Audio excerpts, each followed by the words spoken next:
Mr. McLoud, Contempt for what? Mr. McLoud, two things are going to happen. You're going to answer my question, or you're going to jail for summary contempt for not complying with the court's request. Do you, Mr. McLeod, understand that the maximum penalty for the charge against you is 3 years in prison and or $1,000 fine? I don't understand the charges. Mr. McLeod is in contempt of court taken into custody. From start to finish, this hearing is pure chaos. Mr. McLoud is in court for assaulting a police officer, but instead of addressing the charges, he pulls the classic sovereign citizen card, claiming the court has no authority over him. He interrupts, shouts over people, and rattles off fake legal jargon like it's going to magically work. But the judge shuts him down every single time. Things get so heated that, by the end, the judge has no choice but to send him to a jail cell for the night. Honestly, it's equal parts frustrating and hilarious. This guy is so confident in his nonsense until reality completely dismantles him. And your right to a lawyer, including a court-appointed lawyer? I understand that. Okay. And do you wish to represent yourself instead of having an attorney? Yeah, I'm here by special appearance, and I will be representing myself. Okay. I'm required by law before I accept that waiver to do a couple things. One, advise you of the maximum penalties that you could face for the charges that you're in my court for. Resisting, obstructing conservation officers is a high court misdemeanor punishable by up to 2 years in prison and or $1,000 fine. If there's a habitual offender, second notice is filed by the prosecutor, which would make that a felony punishable by up to 3 years and or $1,000 fine. And marine safety operating while intoxicated is a misdemeanor punishable by up to 93 days and or 100 to 500 fine. Do you understand the maximum penalty for the charges against you? Well, I don't even really understand why. Watch how calm this judge stays through all of this. Despite the constant interruptions and ridiculous arguments, he gives McLoud every chance to cooperate. It's almost impressive how patient he is while McLoud pretends not to understand the most basic legal concepts. Let me know in the comments. Do you think this guy is actually that delusional, or is he just putting on an act to dodge responsibility? Well, okay. Well, that's fine. Do you understand the maximum penalty that I just explained to you? No. Hold on. I can't let you represent yourself until I establish a couple things. Well, I need to establish a couple things too, honestly. Hold on. Well, I can't let you represent yourself until I establish a couple things, or I'm going to be in trouble. Do you understand that the maximum penalty that you could face for the charges that you're here for is up to 3 years in prison and or $1,000? I don't understand the nature and cause of the action against me. So what is it that you don't understand? Do you not understand how long 3 years is, or how much the fine is that I've articulated? Can you tell me what it is you don't understand? I don't understand the nature and cause of the action against me because we don't establish jurisdiction.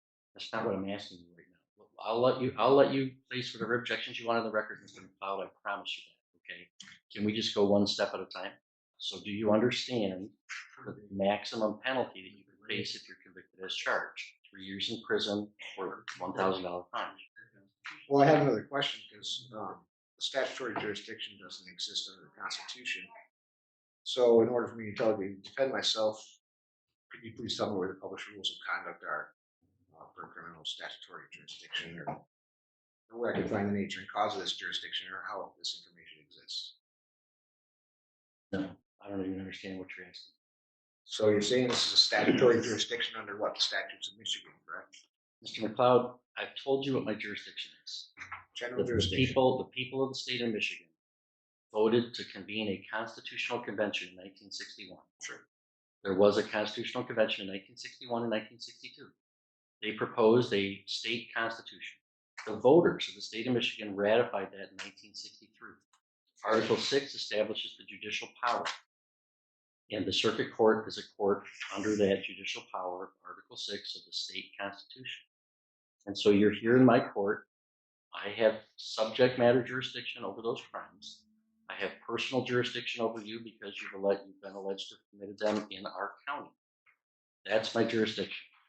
So, Mr. McLeod, do you want to represent yourself? Do you understand the maximum penalty that you could face of 3 years in prison and or $1,000 fine? One second. and see why his attorney withdrew. Oh, shit. Hang on, someone in the prosecutor's office is not muted. I'm going to remove you from the meeting at this time. Oh. Prosecutor's office is generally allowed to attend to observe. This next moment is raw, unfiltered, and honestly kind of hilarious. You can practically feel the secondhand embarrassment in the room.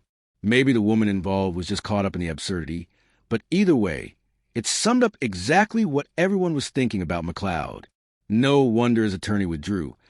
This guy is flipping through papers like he's about to uncover some secret law that will make the charges vanish. Meanwhile, everyone else already knows how this story ends. Sovereign citizens seem to believe the judge will suddenly go, "You know what? You're right, case dismissed."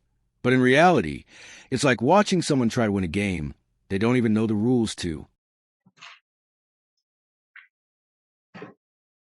Mr. McLeod, do you understand the maximum penalty you could face? One second. Okay, so in enforcement of mere statutes, judges of all courts do not act judicially and are thus are not protected and qualified by legal immunity. That's Owen versus the city.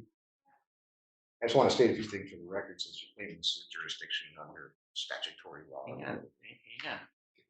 Mr. McLeod, can you back it? Look at me for a second. Can you talk here?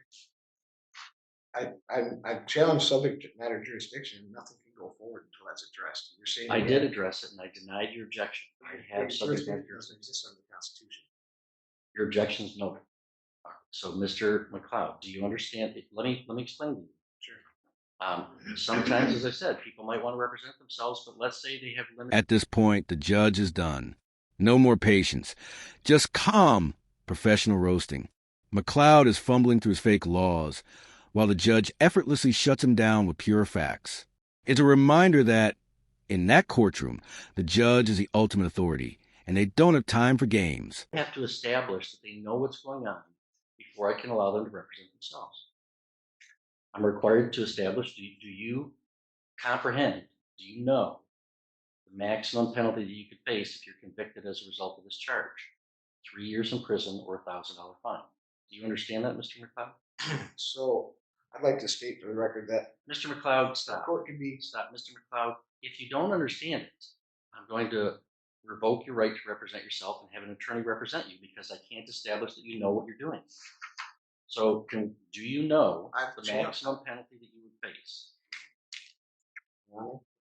I've challenged this court's jurisdiction. You haven't established it yet. You said you have a statutory jurisdiction which doesn't exist under the Constitution. I'm trying to figure out where I stand with this. So I can't answer any of your questions until you answer some of mine. That's not how it works. Are you refusing to answer my question? No, I'm Then answer it. Do you understand the maximum penalty that you face for this charge?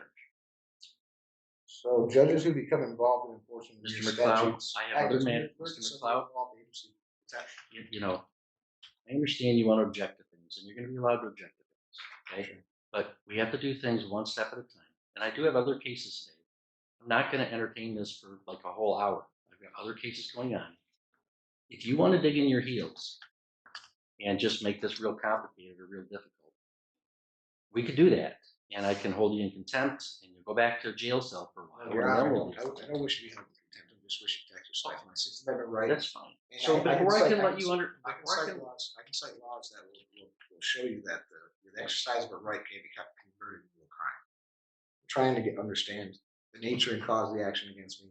You're not clarifying it enough to where I can comprehend it, as you say.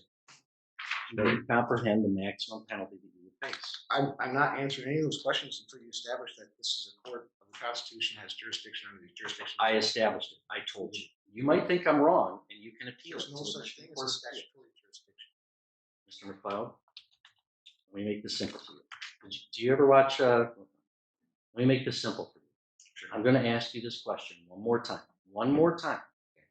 Two things are going to happen.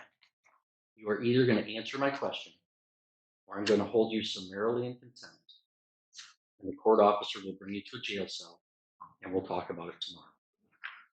You understand that? So, Mr. McLeod, Mr. McLeod, two things are going to happen. You're going to answer my question, or you're going to jail for summary contempt for not complying with the court's request. Do you, Mr. McLeod, understand that the maximum penalty for the charge against you is 3 years in prison and or $1,000 fine. I don't understand the charges. I Mr. don't McLeod is in accept contempt charges. of court taken into custody. Really? God's sake. Protecting my rights is really something else. This isn't true. You guys are following. Follow unconstitutional Following orders. law orders is not constitutional at all. Mr. McLeod's in contempt and sentenced to 1 day.